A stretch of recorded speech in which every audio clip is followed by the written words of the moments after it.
Gary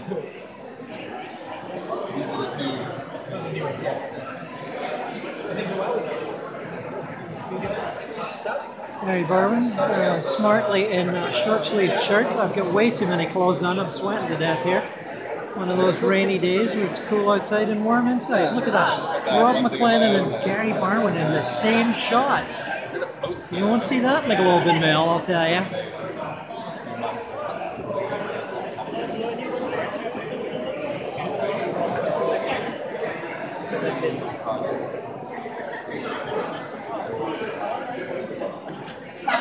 There's the Proper Tales Press and other assorted items by Stuart Ross and his colleagues and compatriots. Oh, look at that one with the cute little dog. Sonnets by Richard Hubble and Stuart Ross. Look at all these books that you never see anywhere else. Here we are on Bloor Street in Toronto, looking at all these books that you'll never see. Well, I wouldn't say never, but not much. And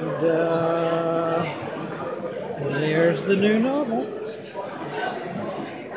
There's the most recent poetry. I love that cover, don't you? Ooh.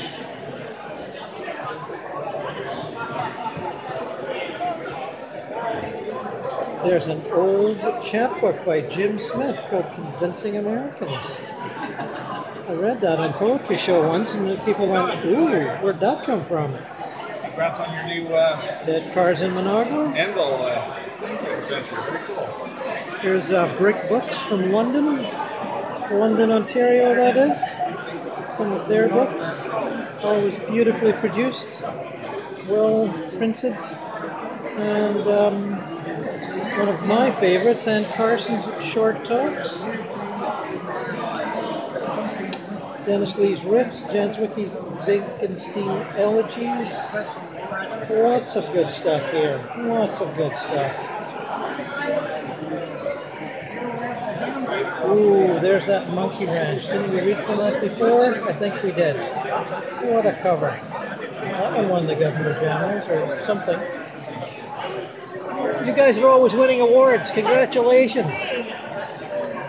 I like that one. And I just bought that one. You just bought that one? Yeah. Ooh. Is this new or old by Sue? It's an older one by Sue, yeah. I love the one from a couple of years ago. All about the ocean and living by the ocean. Yeah, this one was sort of a precursor to that one. So yeah. There's a section in it where she takes sort of like environmental engineering texts and kind of weaves them into poems about living, by the Atlantic. It's really powerful. Yeah, I was really blown away by the other one. It was the first one of hers I'd seen, and it's that usual reaction of, how did a poet get to be so good, and I never heard of her before, Yeah, she's so good. I'm very struck by that over and over again. I do a show on YouTube called Gord's Poetry Show, and I read all sorts of stuff that I can find in the library, my own purchases, things that people give me, and I find there is no end of good poets writing right now. You know, there's no end of it. American poets that you've never heard of, you know? Yeah. This is, I have these bundles of books for $5. Yes. This is her, Sue Goyette's very first book, which we published. Okay. So if you're interested, it's a great book, and you can track how she got to where she is. Right. Okay. Thanks. I also have some free postcards. We publish a postcard with each of our books. Oh yeah, I remember seeing them before. They're nifty. I like them. If you want to take a few of them, you're welcome to. Thank you. If you put one right there, I'll put it on the video. Just shove one right there and let the viewers see it. Here's a poem from Spring Planting. And who is this poet? Her name is Leah Roberts. Leah Roberts. Grief is a slow river, never freezing to the bottom. I like that already. And this lady is from Brick Books. This book is published. Oh, me. And who are you, ma'am? Elena. This is Elena. Hi, Elena. Do you mind if this goes up on YouTube? No, that's fine. Yeah. Good. There you go. There's a selection of postcards thank you, dear. for you. You're welcome.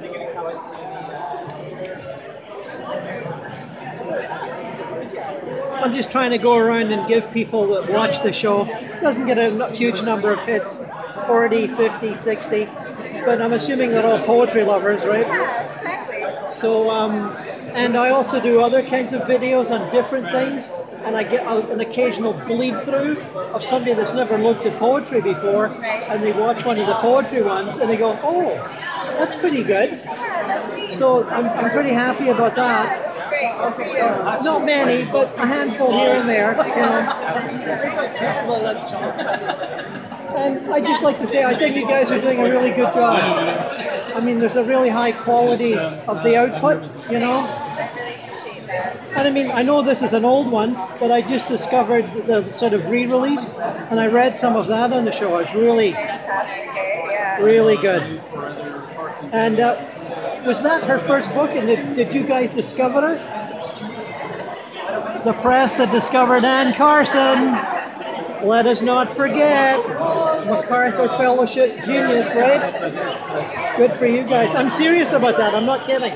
That was really good. I mean, it took me years to find out because I only got the re-release. I didn't know it originally, you know. But so again, thank you, and I'll just nice to meet you too, dear, and I'll just go around and you know. I think Stuart's a little shy, but I'll get him on camera. Are you impressing me? Don't you impress me? There's Stuart Ross smiling at one of his. Oh, somebody's buying Surreal Estate, the great surreal anthology that I got myself just a little while ago. As I said before, Stuart, one of the hardest working editors and poets in Canada, no question in my mind. How's the tour going? Good?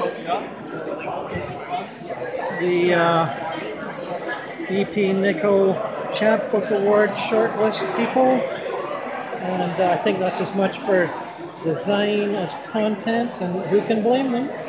I certainly wouldn't.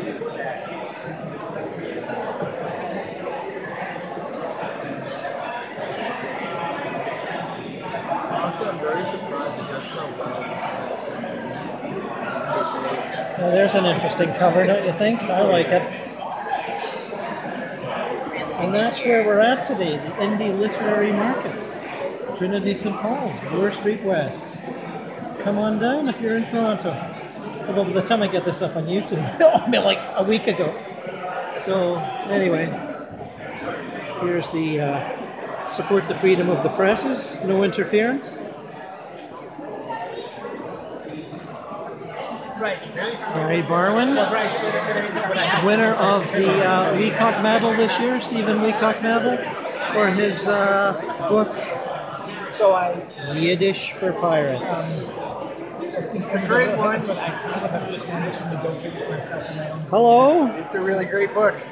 Hi, sir. How are you doing? I'm quite well. I'm enjoying the wealth of literature. It's fantastic. As am I. As am I. I can see that you are. Would you care to say your name for this video? Sure. My name's Alan Gosser, And I'm friends with some of these poets, and I'm overwhelmed by the plenitude and generosity of what I could buy but shouldn't. Great. I understand how you feel. I know some of the poets here, but what was I going to say?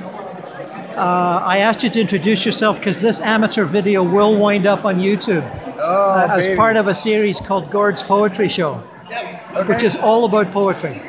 Sounds good. So, are you a poet yourself, sir? I'm not. I'm a singer. You're a singer. I'm a cool. singer. And my last name is spelled Gasser.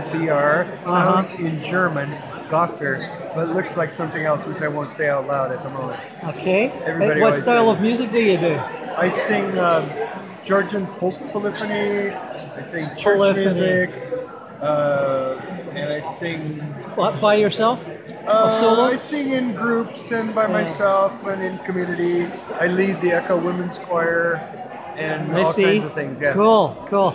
I'm a huge fan of what is called medieval polyphony. I'm just crazy about it. I think if I got, or no, maybe Renaissance polyphony. Renaissance polyphony. And just, ecstasy. I love it. Georgian folk music has some elements of polyphonic construction that are like constructed, composed polyphony. Yeah. They erupted supposedly naturally according to folk music rules. Amazing. I see. I'm sure I've heard a little bit on CBC at some point over the years. I must have, you know. Yeah. I remember when some of that stuff from what I would call, if you don't mind, Eastern Europe sort of started to make its way in this part of the world. Well, the 80s or the 90s or something. Yes. You would hear choirs from various places, and the harmonica melodic structure would be kind of different from the European stuff I grew up on. So it always caught my ear. That's exactly the right. Is it? Yeah. The right reaction. Yes. But I'm not knowledgeable at all. No, but I'm just giving you the little that I've heard. Your ear got caught. It's true. Yeah. I can see it. Nice shot. Well, enjoy. So nice to talk to you, sir, and thanks for your contribution. Gary's explaining something, and I love body language. I mean, it's almost like ballet.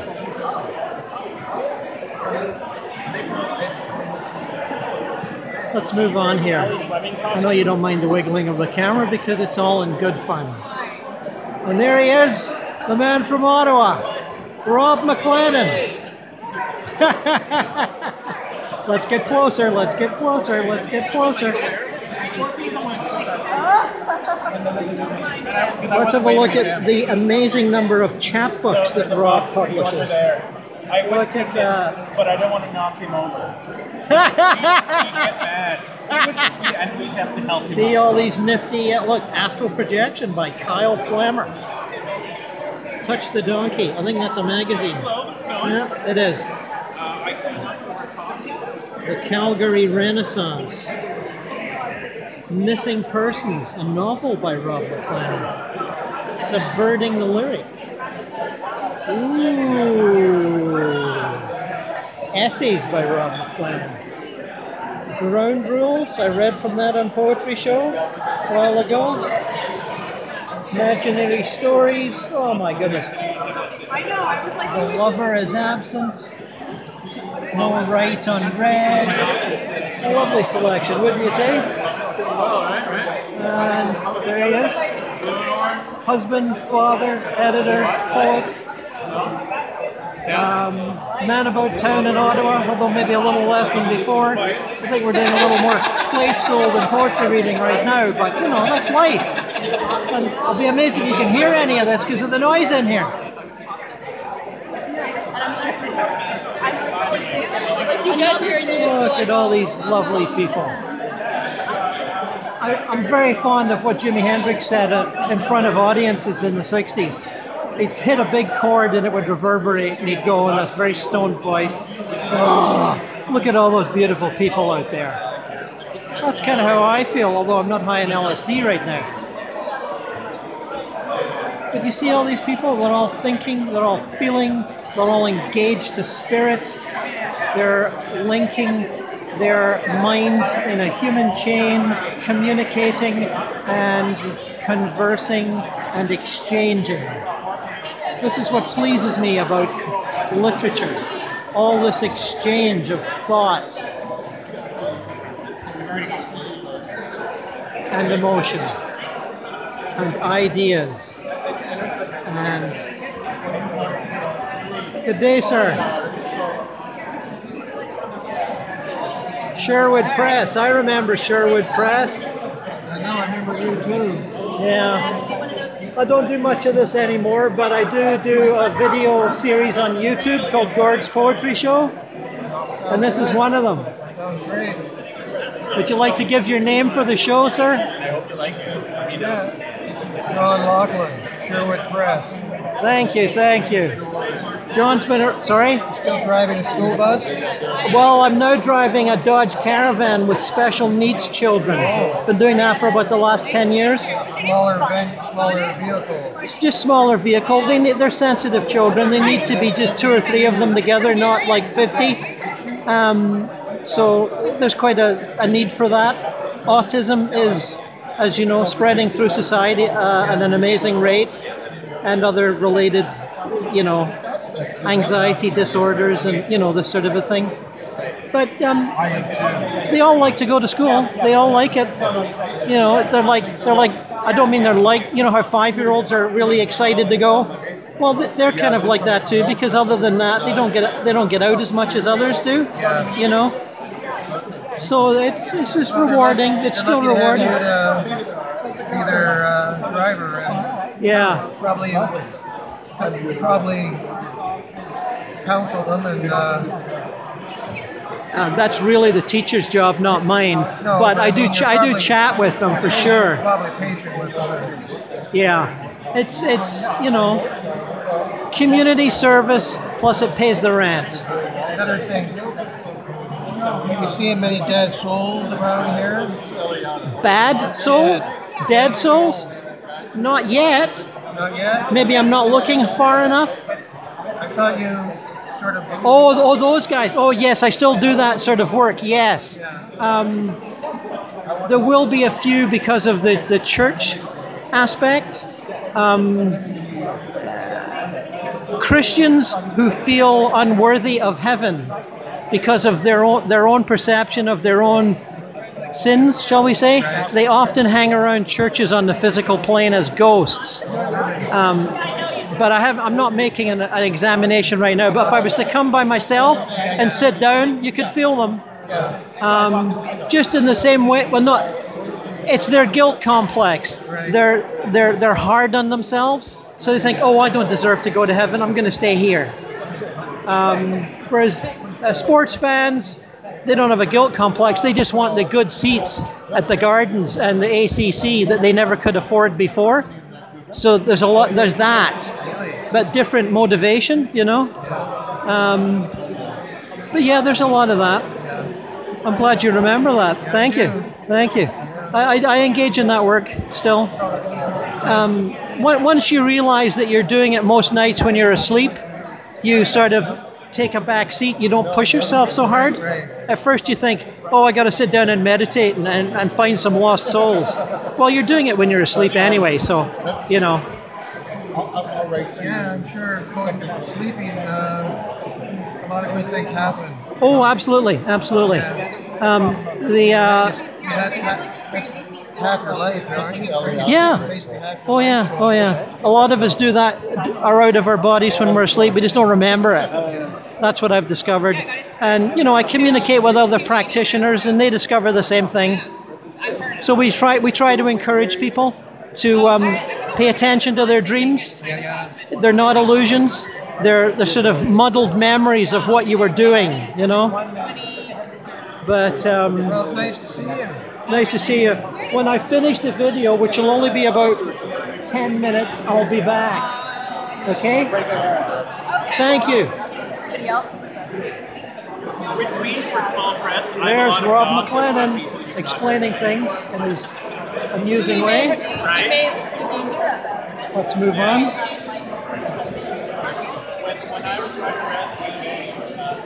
Hi, sir. Hi, how you doing? Good, thanks. Filming? I am. Do you mind being on the video? What's it for?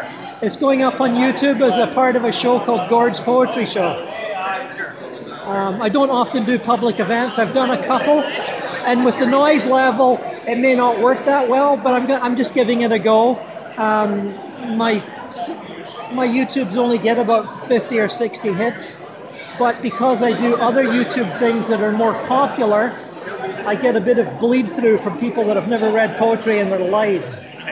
So that's interesting to get a few people, like I did when John Ashbery died a while ago. I did one on him, and 2 or 3 people said, oh, that's really interesting. I didn't know poetry could be that interesting, they said.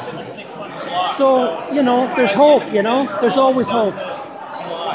Aside from the hardcore literary community, which of course one always loves and respects. You know, just trying to expand it a little. That's all. Where is he? Hello, hello. Just doing a little video about the show. Very amateurish, but it's honest and sincere. Yeah. I'm just tabling here for Knife Work Book with these guys, and she's tabling for the beautiful stuff over at...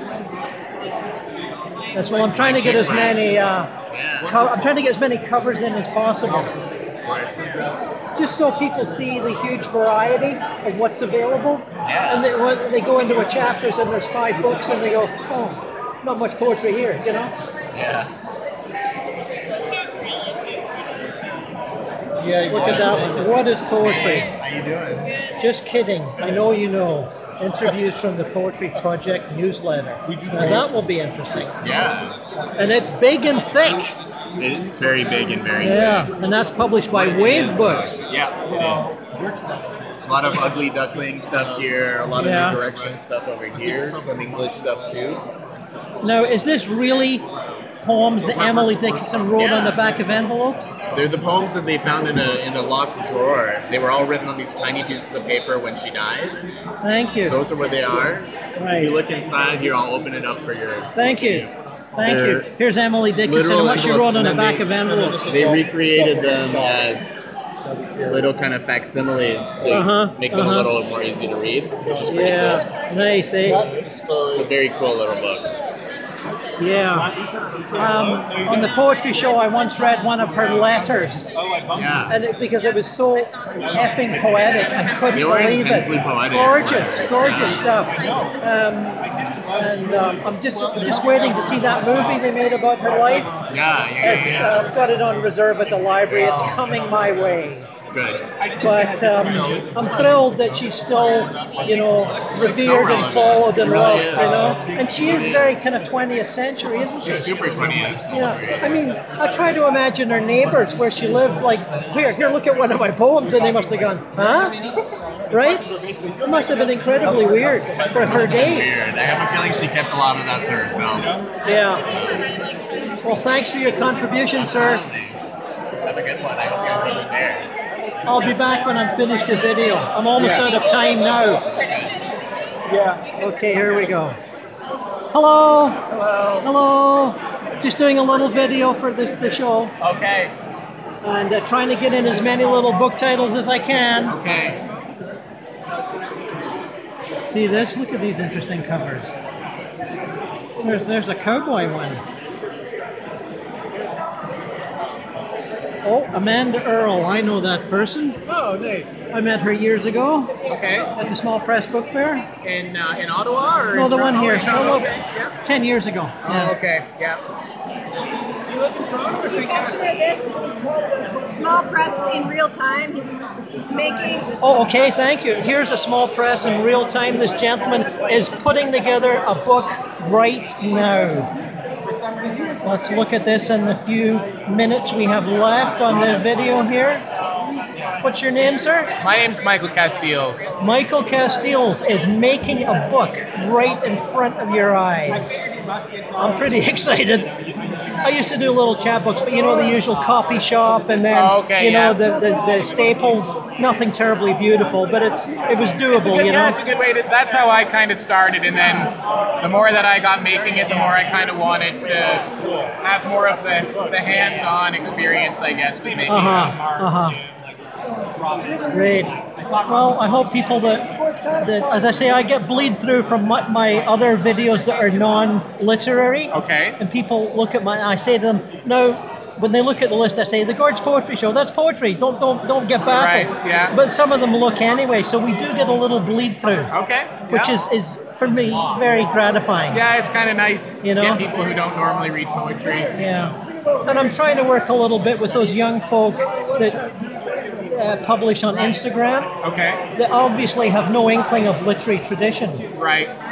They're just expressing their emotions. But I'm intrigued with the 10,000 people that follow them all the time. Right, okay. So I can't help but feel that there has to be some kind of communication, So Yeah, no, that's really interesting. I mean, maybe it's a doomed effort. Maybe that's what you're thinking to yourself, but I'm going to give it a go anyway. Yeah, no, I think. Yeah. Well, if anything's a doomed effort, I think. I don't know, making little books of poetry. It's not going to reach 10,000 people, but. Oh, absolutely. So there we go. That one's now. There you go. Ocean in a Cell by Gary Ewing. By Guy Ewing, yeah. Oh, sorry, Guy Ewing. Lovely, beautiful. Yeah. Oh, Puddles of Sky Press. Yes. You were around at the Small Press Book Fair years ago, weren't you? I remember the name. Okay. Yeah, very nice. Thank you, thank you. Thank you too. Yeah, good luck with the show. Thank you. We're almost out of time here. Oh, I'd say